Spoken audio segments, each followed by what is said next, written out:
Hey y'all, welcome back to the channel and thank you for clicking on the video. Today we're going to be going over Dagath, the newest frame added with the latest Warframe update, Abyss of Dagath. Within this update, quite a few things actually happened, majorly quality of life changes. They released Grendel Prime Access, which I have a video on already on my channel, as well as his Xylock Prime. I haven't made the Massacre Prime video yet, but look forward to that tomorrow. And then as far as the other things in there, we've got a companion rework and so on and so forth, Hydroid rework, whatever. Today we're going to be talking about Dagath. She is, quite frankly, unbelievably strong. I don't know how Warframe DE keeps doing it. Just frame after frame, they're all bangers lately. It's really remarkable. So let's talk about the build. We should probably talk about the abilities first. First and foremost, her passive. Whenever she picks up an energy or health orb, there's a 35% chance that it will be 300% more effective. This is basically Arcane Energize, so you really don't need to run that. If you have that Arcane and you like running it on frames, your passive is basically that. It's unbelievably strong. It's very good, and you'll notice it taking effect quite often when you're playing her. Her first ability is sort of like Aqua Blades, except they automatically shoot out, or you can purposely cast them out. That involves the second skill, but first we're going to talk about this. Now, all these skills are affected by range, duration, and strength. So it's important that you kind of have a mixed build with this frame. Otherwise, you're going to find yourself struggling to build her. So anyway, back to this. Uh, her first skill, it's kind of like Gloom, Aqua Blades, and a Primer all in one. It's really good. You're applying Viral, you're applying a Slow, and then it also pairs nicely with her second skill, Doom, which is a sort of invisible debuff. When you apply Doom, you're increasing the viral damage. It is based off range too, as well. So, like I said, you do want to have a little bit of range. And Doom kind of is the bread and butter of her entire kit. As long as there's Doom on an enemy, you're going to be stripping armor, doing tons of damage, doing tons of viral damage, just basically CCing them all to hell. So it's very good. Grave Spirit, a very interesting ability.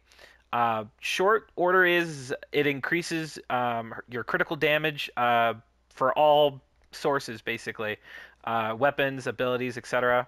Just for her, and it also prevents you from dying one time per cast. Now there is a cooldown if you die. So when you die, it's about 25 seconds. You cannot reduce that. You cannot increase it. It's just uh, it's a minimum, a maximum 25%. However, you can adjust the time that you are invulnerable when you die, because once you die, you are turned into a spirit, and you're invulnerable for X amount of time, depending on your strength. Another thing to mention too, like I said, with Doom being the bread and butter, anytime you're attacking enemies, dealing damage, that extra critical damage is going to be doubled on any enemy that's affected by that Doom debuff, which you're basically applying nonstop. So as you can see here, we'll go over my build shortly, but the Doom critical damage is 244%. It's very strong. Now her fourth ability. Upon leveling her up and trying her out, I honestly thought this ability wasn't very good. Even though that viral amount is absurdly high, I was kind of convinced that it wasn't good until I adjusted my build. I started slowly figuring out how she's supposed to be played, and I have to say, this fourth ability might be one of the best in the entire game.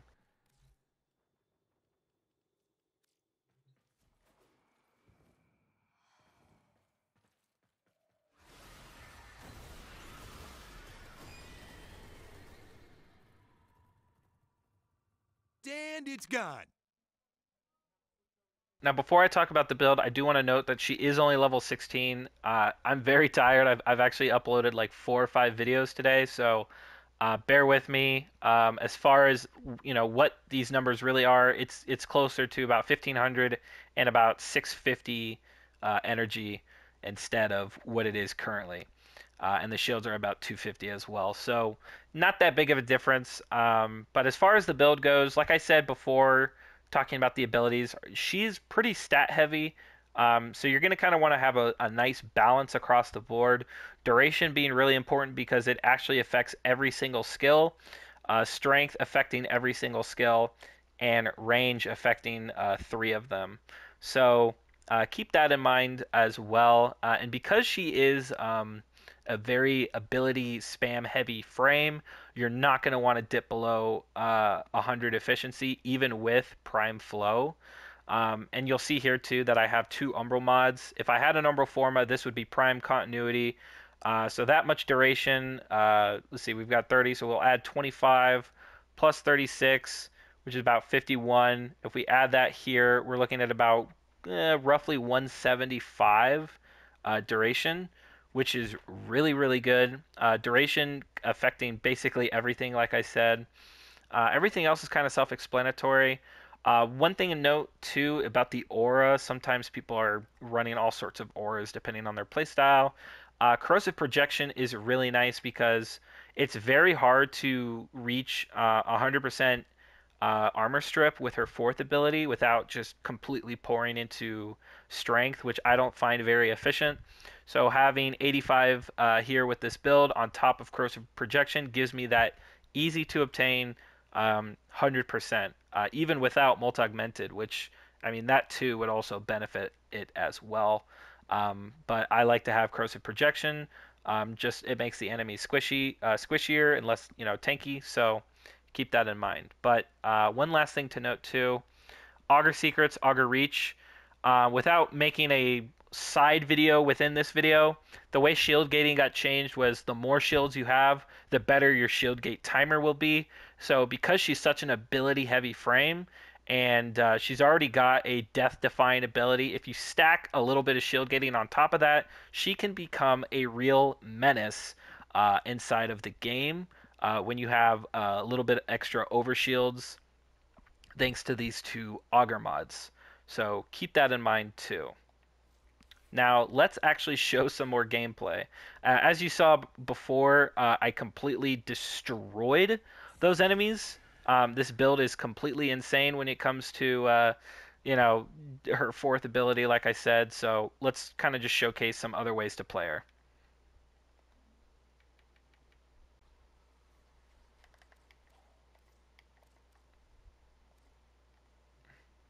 So here we've got the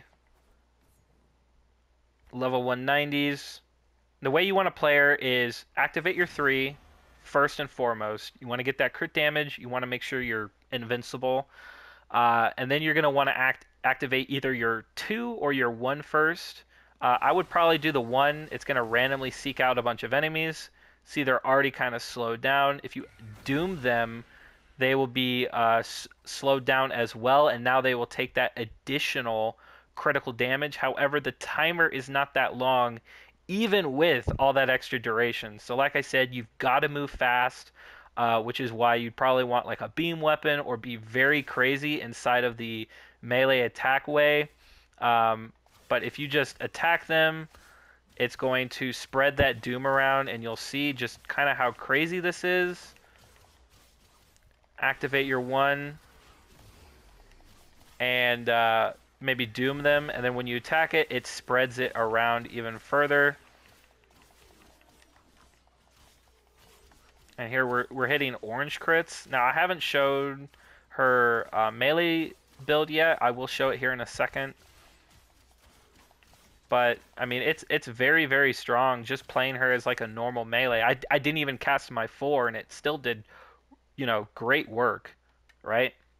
And of course, like I showed earlier, 1, 4, it just eats them alive. These guys are actually dead. They're dead before they hit the ground. It's absolutely crazy. This guy is really dead. This frame is disgusting. It's really, really gross. I would be surprised if this thing didn't get nerfed. And I don't normally just say that. Like, I'm not clickbaity. I don't like to talk about, oh, this is so broken. This is broken.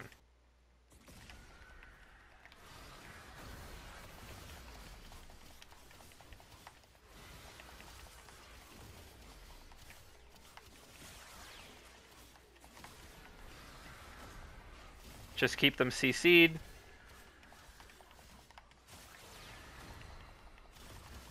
Oh, they're actually already dead. Yeah. She is very, very, very, very good, guys. Go out and get her. She's super easy to get right now. I had a friend do some math, and with the new exterminate mode to acquire her pieces, it takes roughly 45 minutes to an hour to completely get all of her parts.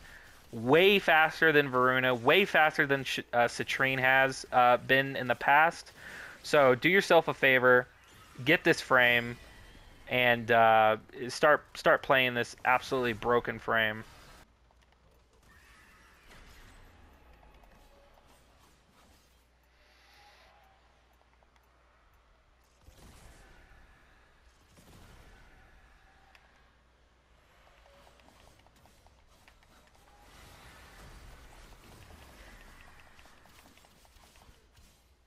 And that's what it looks like when she dies.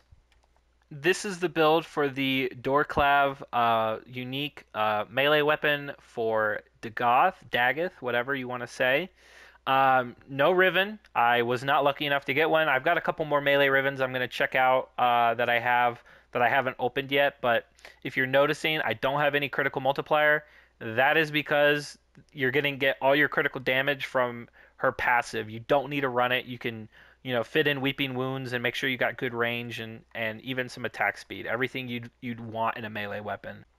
And that brings us to the end of the video. Thank you so much for watching. I hope you enjoyed. If you made it this far, checking out my channel all day today, thank you so much. I worked really hard getting all these videos out as quickly as possible for you guys, so you guys can make educated decisions on how to spend your time this week, and obviously leading into the weekend here.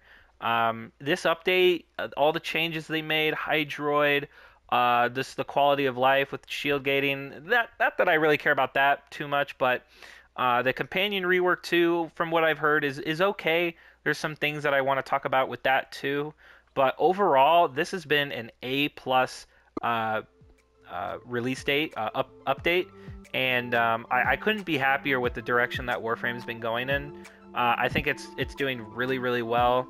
I'm a big fan of how everything's turned out lately. So I look forward to the future, of course, and I hope you guys do too. Leave a comment down below what you guys think of everything that's been released today. Let me know what your favorite part was, and I will catch you in the next one tomorrow. Peace out.